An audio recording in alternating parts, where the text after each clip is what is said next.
good morning everyone. Once again, I am Diana Jane C. Spaniel, currently taking up Bachelor of Secondary Education major in English at CTU Barilla Campus. And for this video, we will be talking all about dangling and misplaced modifiers. So if you want to learn more about this topic, please keep on watching.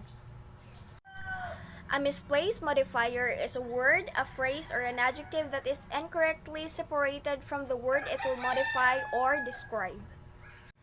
In other words, misplaced modifiers are modifiers that are placed too far away from the word or phrase that it is supposed to modify. Thus, it appears that it is modifying something else in the sentence.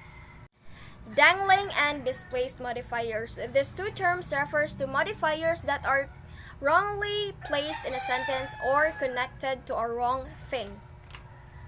Reading sentences with misplaced modifiers are totally illogical and confusing. That's why today we will be talking about examples of the misplaced modifiers and how to simply fix that.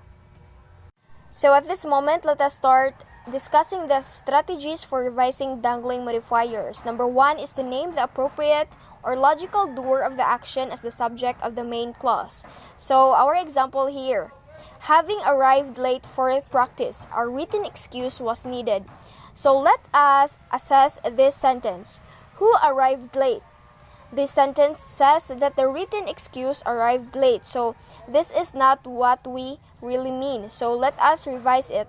So we have to decide who actually arrived late. The possible revision might look like this. So after the revisions we've made, this will be the possible outcome for the sentence. Having arrived late for practice, the leader of the team needed an excuse. So the main clause now names the person, the leader of the team, who did the action in the modifying phrase, which is arrived late.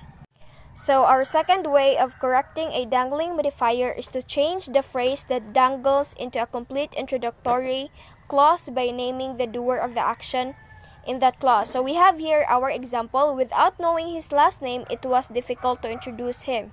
So we have to assess this sentence and we will revise it into this one.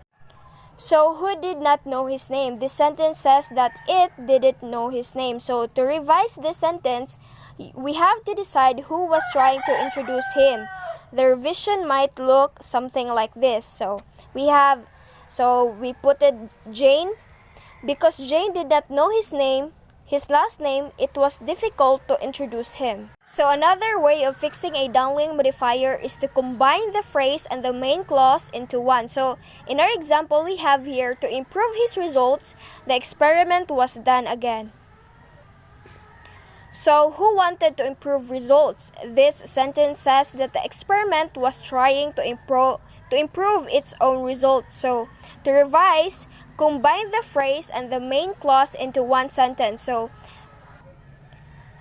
after combining the phrase and the main clause into one, we have here the result. He improved his results by doing the experiment again. And that's it for today, guys. Thank you so much for watching. I hope you learned something from this video, and please do check my YouTube channel because I will be uploading more videos, informative videos like this soon. And that would be all. Bye!